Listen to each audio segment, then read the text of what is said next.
Samantala, formal nang isinampa ng Office of the Solicitor General ang co-warranto case laban kay suspended Banban Tarlac Mayor Alice Guo.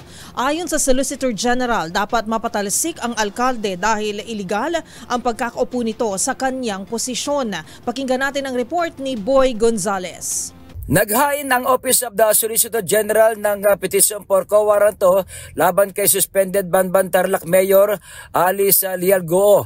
Ayon kay Solicitor General Menardo Guevara, ang petisyon ay inayahin sa Manila Regional Trial Court ngayong Lunes na umaga para mapatalsik sa pwesto ang alkalde. Sinabi ni Guevara na illegal ang pag-upo sa pwesto at panunungkulan ni Guo bilang mayor. Batay sa 44 na pahay ng petisyon ng OSG, hindi Pilipino kundi isang Chinese national si Guo, kaya hindi ito kwalipikado na tumakbo sa anumang posisyon sa bansa. Sinabi pa ng OSG na nakagawa si Guo ng mga akto na nasa ilalim ng mga batas ay batayan para matanggal ito sa posisyon. Partikular anya rito ang serious act of dishonesty na alinsunod sa local government code ay dapat na ikatanggal nito bilang alkalde.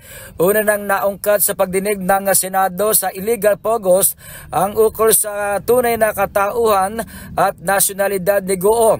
Nabatid din ng NBI na tugma ang fingerprint ni Guo sa fingerprint ng Chinese national na si Guo Huaping. Ito si Boy Gonzales para sa MBC TV Network News, una sa Pilipinas, una sa Pilipino.